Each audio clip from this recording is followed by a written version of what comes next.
Dots நேயர்களுக்கு வணக்கம். திமுகவின் முன்னாள் அமைச்சர், கூட்டுறவுத்துறை அமைச்சர் பெரிய கருப்பன் அவர்கள் ஒரு வாக்கு வித்தியாசத்துல தோல்வியுற்றிருக்கிறார். இது பெரும் பரபரப்பை ஏற்படுத்திருச்சு. ஒரு வாக்கு வச்சு நான் என்னப்பா பண்ண போறேன், என் ஒரு வாக்காளியாப்பா இங்க வந்து தொகுதியோட தலையெழுத்து மாறிட போகுது அப்படின்னு எல்லாருமே என்ன பண்ணுவாங்கன்னா அலட்சியமா நினைப்பாங்க. என் ஒரு வாக்காளியாப்பா இங்க மாறப்போகுது அப்படின்னு நினைப்பாங்களே.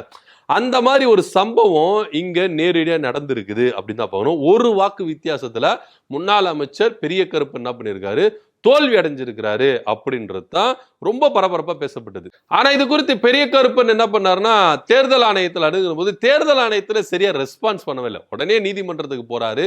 நீதிமன்றத்துக்கு போனோம்னா, ஐயா ஒரு வாக்கு வித்தியாசத்துல நான் தோல்வி அடைஞ்சிருக்கேன், எனக்கு என்ன சந்தேகமா இருக்கு, இத மறுவாக்கு எண்ணிக்கை செய்யணும் அப்படின்னு சொல்லிட்டு ஒரு பெட்டிஷன் போடுறாரு.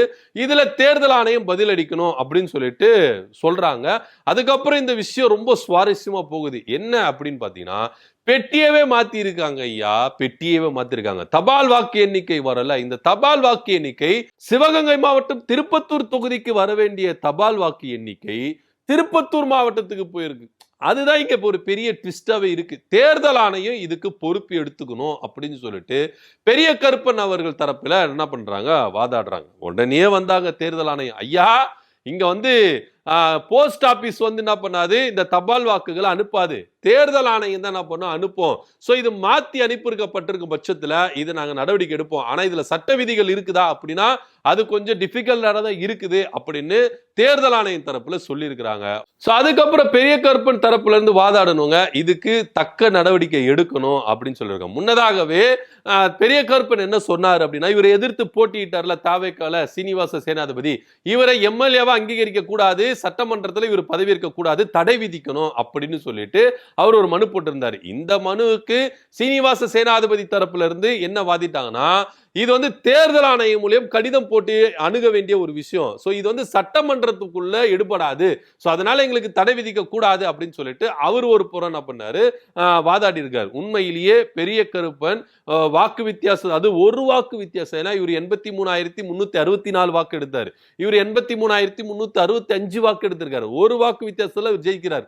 ஏன்னா இதுல பயங்கரமான சந்தேகமா இருக்கு. ஒரு 100 ஓட்டு இல்ல 200 ஓட்டு 300 ஓட்டு தோத்தா கூட ஒரு ஆத்மாத்ம திருப்தி வரும். பரவாயில்லப்பா இந்த வாக்கு எண்ணிக்கை. ஏன்னா இப்போ நீங்க பல தொகுதிகளை நீங்க எடுத்துக்கிட்டா சொற்ப வாக்கு எண்ணிக்கையில தான் தாவேக்கா வந்து ஜெயிச்சிருக்கு.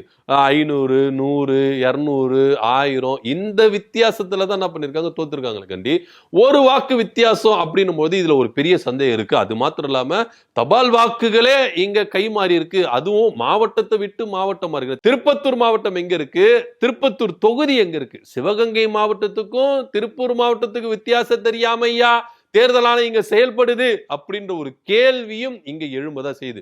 ஒருவேளை இது பிளான் பண்ணி செஞ்ச வேலையா அப்படின்னு கூட யோசிக்க தோணுது. ஏன்னா ஒரு வாக்கு வித்தியாசத்துல சப்போஸ் அந்த தபால் வாக்கு எண்ணிக்கையில என்ன பண்ணாங்க, கொண்டு வாங்க. பெரிய கருப்புன்னு சொல்றது அதுதான், தபால் வாக்கு எண்ணிக்கை கொண்டு வாங்க. அங்க இருந்து தொகுதி இருந்தது மாவட்டம் மாறிடுச்சு, அந்த வாக்கையும் கொண்டு வாங்க. ஒருவேளை நான் தோல்வி அடைஞ்சாலே, உண்மையிலே தோல்வி அடைஞ்சா இத்தனை எண்ணு வாக்குல நான் என்ன பண்ணிருக்கேன், தோல்வி அடைஞ்சிருக்கிறேன் அப்படின்னு எனக்கு தெரியும். ஒருவேளை நான் ஜெயிச்சிட்டேன்னா இப்ப இந்த ஒரு வாக்கு தான் நாங்க நிர்ணயிக்குது. இப்போ உண்மையிலேயே தாவேக்கா தரப்புல இருந்து ஜெயிச்சு எம்எல்ஏ ஆயிடுறாங்க.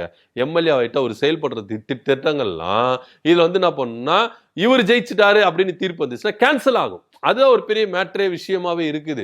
சோ இது ஆரம்பத்திலே கண்டுபிடிச்சு தீர்த்துட்டா ஒரு பெரிய பிரச்சனை இல்லை. இதனிடையில எம்எல்ஏக்கள் எல்லாருமே சட்டமன்றத்துக்குள்ள என்ன பண்ணிட்டு இருக்காங்க, பதவி பிரமாணம் செஞ்சுட்டு இருக்கிறாங்க. அவங்க பதவி ஏத்துக்கிறாங்க. நான் எம்எல்ஏவா பதவி ஏத்துக்கிறேன், ஒவ்வொரு சட்டமன்றத்துல இருந்து என்ன மக்கள் தேர்ந்தெடுத்திருக்காங்க அப்படின்னு சொல்லிட்டு பதவி ஏத்துக்கணும். சோ இந்த விவகாரம் போயிட்டு இருக்கும் பொழுது இது இங்க எஃபெக்ட் கொடுக்குமா அப்படின்னா அது ஒரு பெரிய கேள்வி கிடையாது. நீதிமன்றம் என்ன முடிவு எடுக்க போகுது, ஏன்னா நீதிமன்றம் தேர்தல் ஆணையத்தை என்ன பண்ணிருக்கு, லெஃப்ட் ரைட் வாங்கி இருக்குது அப்படிதான் சொல்லணும். ஏன்னா ஆரம்பத்திலே இந்த பிரச்சனை நீங்க செஞ்சு முடிச்சிருக்கணும்.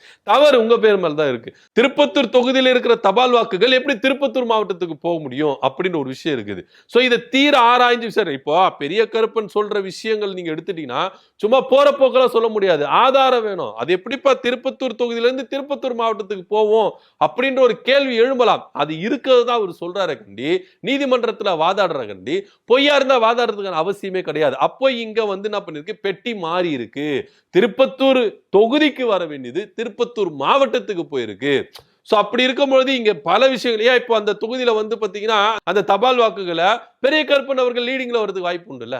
சோ இவ்வளவு விவகாரம் இருக்குல்ல. சோ இதெல்லாம் யோசிச்சு பார்க்கணும். தேர்தல் ஆணையம் இப்படி மெத்தனமா செயல்படுறதுக்கான காரணங்கள் என்ன அப்படின்னு கூட பார்க்க வேண்டிய ஒரு விஷயமா இருக்குது. ஏன்னா தபால் வாக்குகள் அந்தந்த இப்போ உதாரணத்துக்கு ஒண்ணுமே கிடையாதுங்க. சிவகங்கை மாவட்டத்தில் இருக்கிற தொகுதிகளுக்குள்ளே மாறி இருந்தா பிரச்சனை கிடையாது. இது சிவகங்கை மாவட்டம் எங்க இருக்கு, திருப்பத்தூர் மாவட்டம் எங்க இருக்கு, இது மாவட்டம் டு மாவட்டம் மாறி இருக்குல்ல. ஒருவேளை இவங்களுக்கு திருப்பத்தூர் தொகுதிக்கும் திருப்பத்தூர் மாவட்டத்துக்கும் வித்தியாசம் தெரியலையா, என்ன விஷயம் அப்படின்னு நம்மளுக்கு தெரியல.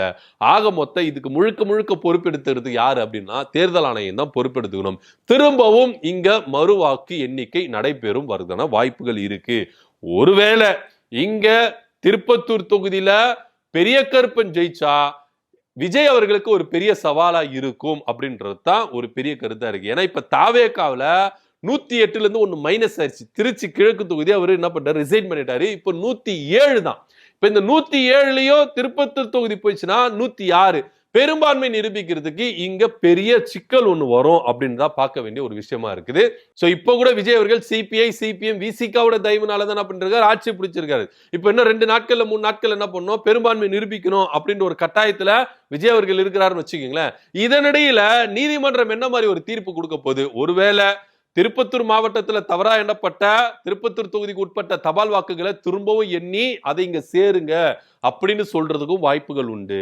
ஒருவேளை அந்த தொகுதியில நீங்க எண்ணிட்டீங்க, அதாவது இந்த தொகுதியில இருந்து அங்க போய் எண்ணிட்டீங்க, அங்க திமுகவுக்கு எவ்வளவு வந்தது அதை நீங்க பாருங்க, ஏன்னா அதெல்லாம் பெரிய கருப்பனுக்கு விழுந்த வாக்குகள், அதை நீங்க இதுல சேர்க்கணும் அப்படின்னு சொல்லிட்டா, ஒருவேளை அப்படி சேர்த்து பெரிய கருப்பன் ஜெயிச்சுட்டா இது விஜய்க்கு ஒரு பெரிய தலைவலியை கொடுக்கும்.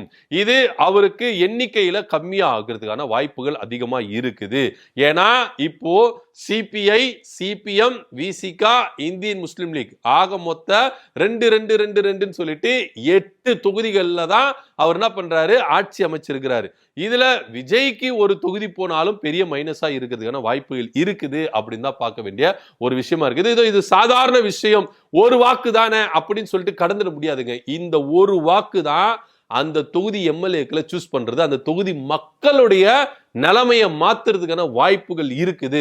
சோ இதுல நீதிமன்றம் ரொம்ப சின்சியரா என்ன பண்றாங்க, எடுத்து இந்த விஷயத்துல ரொம்பவே சென்சிட்டிவா என்ன பண்றாங்க, நடைமுறைப்படுத்துறதுக்கான வாய்ப்புகள் இருக்கு. தேர்தல் ஆணையத்தினுடைய அலட்சியத்தை தான் இங்க நம்ம சுட்டி காட்ட வேண்டிய ஒரு விஷயமா இருக்குது அப்படின்னா. ஏன்னா ஒரு திருப்பத்தூர் தொகுதிக்கும் திருப்பத்தூர் மாவட்டத்துக்கும் வித்தியாசம் தெரியாத அதிகாரிகள் இங்க இருக்கிறாங்கன்னா இது திட்டமிட்டு செய்யப்பட்ட சதியா இல்ல எதார்ச்சியா மாறுச்சுதா அப்படின்னு சொல்லிட்டு கூட தீவிரமான விசாரணையில் இருக்க வேண்டிய ஒரு விஷயமா தான் இருக்கு. ஆக மொத்த இங்க பெட்டி மாறி இருக்கு. அந்த பெட்டியை உடனடியாக இங்க எடுத்துட்டு வந்து மறுவாக்கு எண்ணிக்கை இங்க நடைபெறதுக்கான அதிகப்படியான நடைமுறைகள் படுத்துறதுக்கான வாய்ப்புகள் இருக்குது அப்படின்னு பார்க்க வேண்டியதா இருக்குது. சோ எப்படியா இருந்தாலும் திருப்பத்தூர் தொகுதி விஜய்க்கு கை கொடுக்குமா இல்ல திமுக கை கொடுக்குமா, நீங்க என்ன நினைக்கின்றது கீழே கமெண்ட் பண்ணுங்க. நன்றி, வணக்கம்.